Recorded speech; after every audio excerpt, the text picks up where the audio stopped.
Hola, buenas. Hacía tiempo que quería hacer un vídeo porque, bueno, vía Messenger, vía directa, algunos de vosotros me habéis consultado cosas sobre el tema de herramientas de talla por presión, así que he preparado un vídeo sobre herramientas de talla por presión, algunas técnicas y algunos consejos para hacerlo con mejor postura, porque esto es muy importante.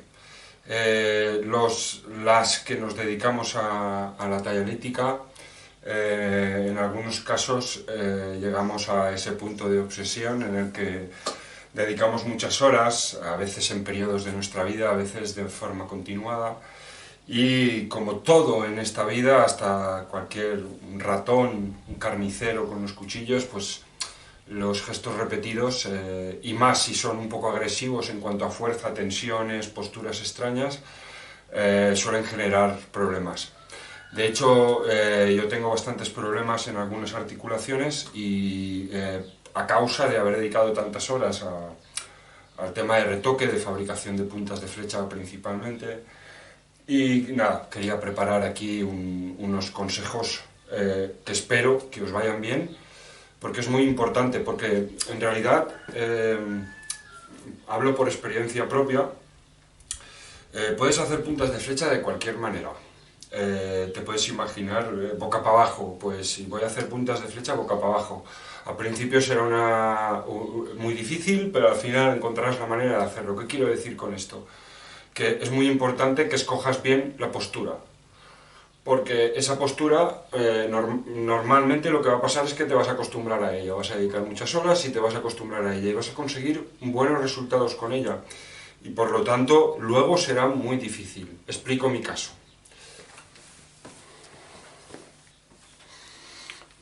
Por ejemplo, yo empecé a tallar el año 98. En aquella época lo único que tenía era el libro de tecnología lítica experimental de Javier Baena, el coordinador del libro, y allí aparecían algunos diseños que invitaban cuáles eran las mejores posturas, pero yo vivo en una zona bastante fría y mi taller es bastante frío, entonces en la época de invierno, de hecho, acostumbro a tallar poco en el taller porque es una zona muy fría y como tallar es estar sentado, aunque hagas ejercicio, evidentemente calientas algo, pero vamos, que hace frío. Y también por continuar estando en compañía, es decir, aprovechar los ratos que estabas en compañía para poder continuar haciendo cosas o incluso efectivamente estar al lado del fuego, ¿no? Estar al lado del punto de calor. Bueno, yo durante muchos años utilicé, bueno, aquí tengo un cajón recuperado que he adaptado como tablero de trabajo que adapté como tablero de trabajo para hacer puntas de flecha, y la manera en que trabajaba era una manera que básicamente este vídeo está hecho para que no lo hagáis esto, porque aunque continúo utilizándolo en algunos pequeños toques, ya no lo uso de manera masiva porque trabajar sobre yunque plano implica que cuando haces la presión con el presionador, por ejemplo, cuando haces la presión con el presionador, utilizas estas fuerzas y son estas partes de aquí las que hacen toda la fuerza. De hecho, yo tengo artrosis aquí, aquí, aquí, y también tengo artrosis de sujetar la pieza con el dedo en vertical. Si, por ejemplo, estás manejando la pieza plana, yo lo que utilizo son trocitos de cuero para levantar, inclinar y poder poner en posición, ¿vale? Entonces, cada vez que hacía la fuerza, la hacía con esta tracción. Y esto ha ido cargando muchísimo estas articulaciones de aquí. Luego, aparte, hay momentos que esto también se produce a la gente que talla mucho sobre el regazo. Así. El dedo puesto en esta postura os va a llevar consecuencias. ¿Vale? Intentar, si tenéis que sujetarlo así. Una manera más ergonómica que permite al dedo, a la articulación, trabajar en una posición en la que está más diseñada para ello y por lo tanto tendremos menos consecuencias. Aún así, evidentemente, todo en la vida desgasta y acabas teniendo pequeños dolores, sobre todo se acucian en invierno, especialmente en el tema... O sea, esto de acá os recomiendo fervorosamente que no lo apliquéis.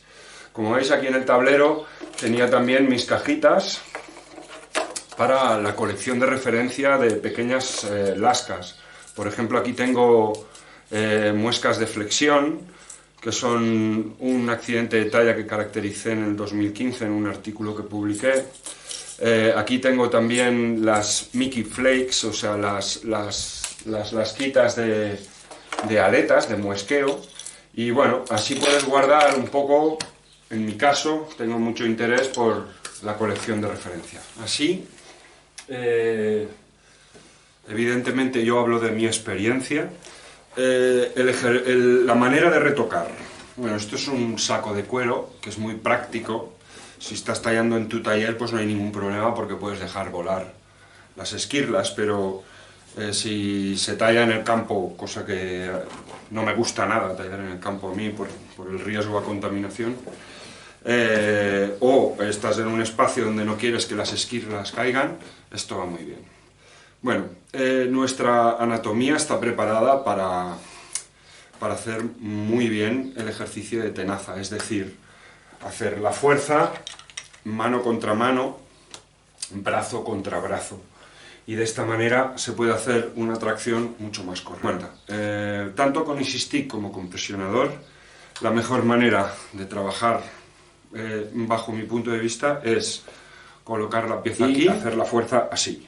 De este modo estás todo el rato trabajando ese ejercicio de tenaza. Esto va a tener consecuencias también. Por ejemplo, yo he tenido 3 fracturas del músculo pectoral porque lo tengo sobredesarrollado, evidentemente como un tenista, como cualquier otra persona. Si utilizas mucho el brazo derecho, pues al final acabas teniendo consecuencias, pero unos buenos calentamientos, por ejemplo, ayudan. Si vas a hacer una sesión fuerte en la que vas a exigirte extracciones muy poderosas, es mejor calentar.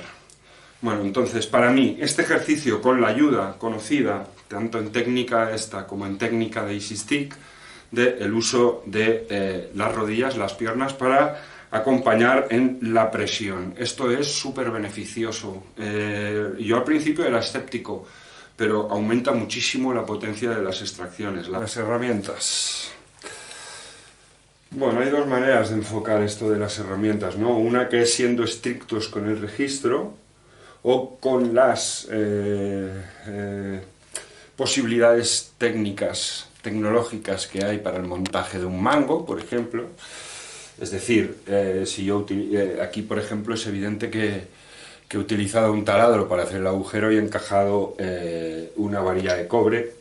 Esto no es muy riguroso. En el sentido estricto, aquí tengo, por ejemplo, lo que creo que sería lo más riguroso, que son pues los candiles de reno, de ciervo. También el tema de las varillas, que a mí me gusta mucho. A mí es lo que más me gusta, la varilla, ¿vale? Aquí tengo, bueno, para la varilla, indicaros solo que, como siempre, es la parte basal del asta, la parte más cercana a la cruceta, la que tiene, por ejemplo, es el candil de hierro, el primer candil. Entonces yo lo abro con una radial, evidentemente saco las varillas, con Rotaflex la pulo y voy rápido. No me preocupa el modo de sacar la varilla, ¿vale? Después quería enseñaros aquí una solución que a mí me parece muy práctica, que es estos soportes para las varillas. Además veis que tengo cortados a diferentes niveles, porque de este modo la varilla de acá luego va pasando a cada uno de los presionadores y de este modo puedo aprovechar muy bien cada una de las varillas que va pasando de presionador a presionador.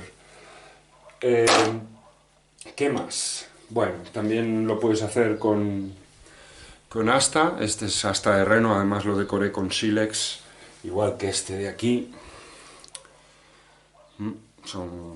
Bueno, aquí ya es matar el rato a veces, un poco, pero claro, esto es hasta de reno masiva y se trabaja de maravilla, da mucho gusto trabajarla. Y bueno, después a mí me gusta tener siempre algunos presionadores cortos, con punta corta. ¿Por qué? Porque al tener punta corta puedes hacer muchísima presión, ¿vale? Y mucha fuerza. Bueno, ¿qué más? El soporte de cuero. Aquí tengo dos, en realidad tengo como 4 o 5. Como veis, de herramientas de retoque no me sobran porque a veces las hago por vicio, ¿vale?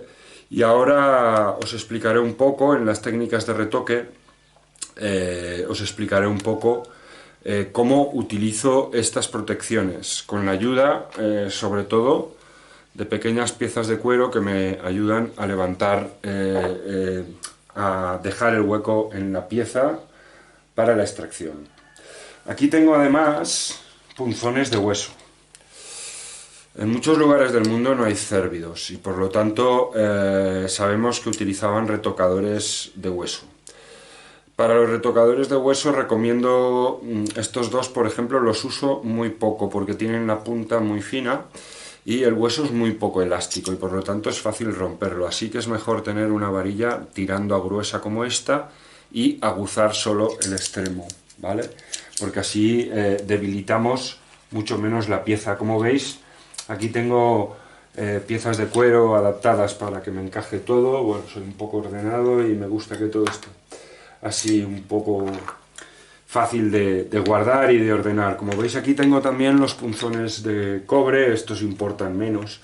A mí me da igual ya, es decir, todos están hechos con agujero cilíndrico y puntos sin ningún problema, porque al final lo único que afecta arqueológicamente es la punta de cobre. Son muy conocidos y muy utilizados, sobre todo en el mundo anglosajón, los Easy Sticks. Aquí tengo varios, como podéis ver. Bueno, este es el primero que me hice, tiene 20 años, con escultura y todo. Es un Easy Stick inglinal, es decir, va aquí, ¿vale?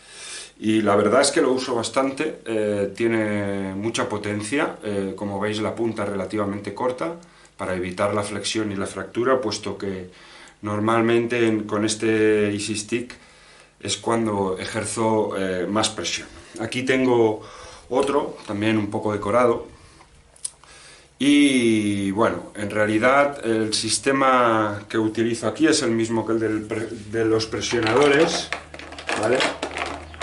Esto en realidad es muy fácil, ¿vale? Aquí tengo uno de asta de ciervo y la tira de cuero, y como veis, simplemente le hago primero un agujero con el taladro y luego lo parto por aquí. Y de esta manera puedes ir adaptando las varillas. Y respecto a la tira de cuero es muy fácil porque el cuero es muy agradecido y no pide nudos, sino simplemente lo pellizcamos y luego pasamos la cinta por encima haciendo presión a cada vuelta y nada, enroscamos con fuerza, para que se quede bien. Y una vez se nos acaba la tira de cuero, la penúltima vuelta, cogemos la tira de la última vuelta y la pasamos por la penúltima y ya está. A ver, así. Y ya está. ¿Vale? Bueno, sobre técnicas. El Easy Stick, el hecho de que sea un palo largo, en realidad, bueno, hay mucha gente que controla más que yo del tema del Easy Stick.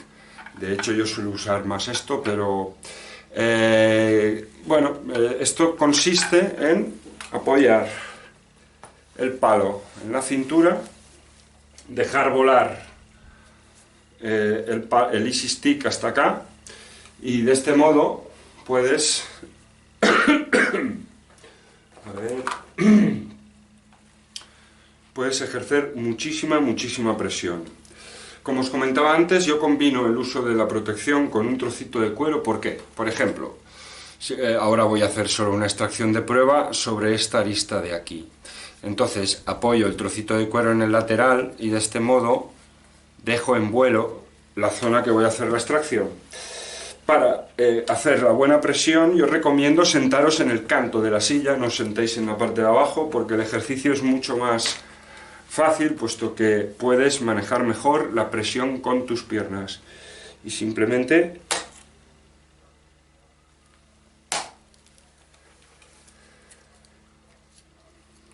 como veis, una extracción muy profunda, de hecho hasta el otro lado, con mucha potencia. Y esto es lo que pasa con el Easy Stick. Yo lo recomiendo, sobre todo para el retoque paralelo decorativo, etcétera, etcétera. Luego tengo aquí otro tipo de soporte, que es muy visto en los vídeos de los talladores americanos, que son este tipo de planchas, ¿no? Con la zona liberada. Yo la verdad es que lo uso muy poco, solo lo uso para retoques paralelos sobre piezas pulidas, previamente pulidas, tipo cuchillos egipcios y tal, aunque de esto he hecho muy poco, porque pulir a mano cuesta mucho, y como a mí me gusta seguir, no utilizar máquinas, pues en la realidad solo he conseguido pulir 3 piezas para hacer 3 cuchillos a lo largo de mi vida. Aparte, sabéis, tienen que tener un sílex muy bueno. Bueno, aquí están los abrasivos, pequeñas planchas de arenisca, que con el uso y trabajo van tomando formas geométricas en algunos casos.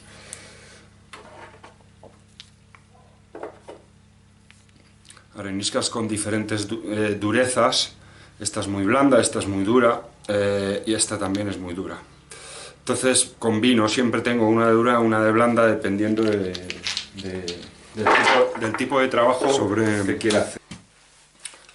Sobre la calidad del material, para que os hagáis una idea, por ejemplo de aquí, es una varilla de asta, pero de la cabecera, de la parte superior, y esta pieza carece de flexibilidad, suelen ser mucho más rígidas, y por lo tanto, si dejas mucho vuelo al hacer la presión, ¡plá!, se parten fácilmente. Por eso recomiendo utilizar el candil de hierro o el segundo candil para hacer las varillas. También, evidentemente, por ejemplo, yo ahora tengo un percutor que tiene 22 años, que ya empieza a clarear por el centro, y que un día de estos lo voy a ranurar, y a partir de un gran percutor voy a sacar varillas. El tema del reno. Bueno, ya sabéis que hay mucha variabilidad en la calidad de las astas, tanto ciervo como renos, como corzos, como cualquier otro cervidio. Y dependiendo de su dieta, de su año, pueden tener una calidad u otra.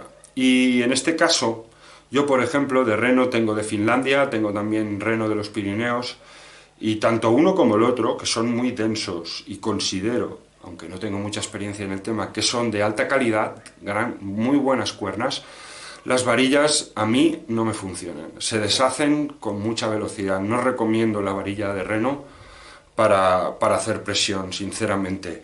Tal vez los candiles, no sé por qué, algunos candiles sí que en la punta puede durar un rato, pero llega un momento en que cambia un poco el material y no sé qué ocurre, pero se deshacen.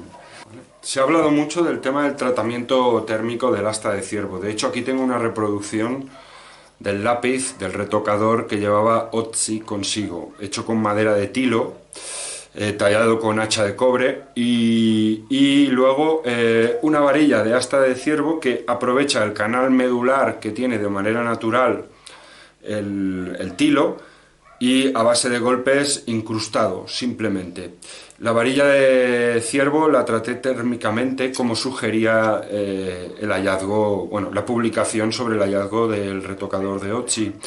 La verdad es que yo no noto mucha diferencia. A lo mejor no hice el tratamiento térmico muy bien. En todo caso, se entiende la jugada, es decir, aquí no hay vuelo. Si tratamos térmicamente una asta de ciervo, se va a volver más rígida, va a perder elasticidad, eso lo sé por experiencia. Entonces, al poner y dejar solo la puntita fuera, y esto cuando se afilaba seguramente se afilaría todo, la madera y la punta, siempre dejando muy poquito de punta, de manera que no podemos jugar con la flexibilidad, y por lo tanto supongo que resistiría perfectamente. Llama la atención también que, teniendo un hacha de cobre, el tío llevara un retocador de asta de ciervo tratada térmicamente. Es curioso, ¿vale? Entonces, solo como recordatorio final, recordar que este ejercicio no es nada saludable y que tenemos que siempre trabajar, como nuestro cuerpo está diseñado, con los brazos en tenaza, con ese ejercicio mano contra mano, brazo contra brazo. Es la mejor manera. Es conveniente también tener una buena postura de la espalda, porque si empezamos a encorvarnos, una cosa que suele pasar cuando trabajamos, si empezamos a encorvarnos, empieza a engarrotarse todo el tema de las cervicales. Esto es muy importante combatirlo con la conciencia corporal, es decir, ser consciente de qué postura tienes. Cada X segundos pensar un poco en la postura que tienes y corregirla. Esto con el tiempo parece una tontería, pero yo al principio tallaba como un novillo y esto tenía unas consecuencias sobre mi espalda terribles.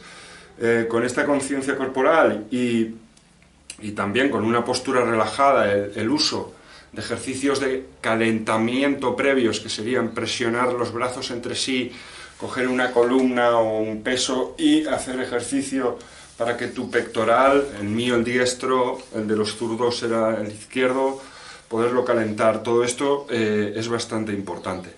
Bueno, espero que os haya servido y si tenéis alguna cuestión la dejáis en comentarios.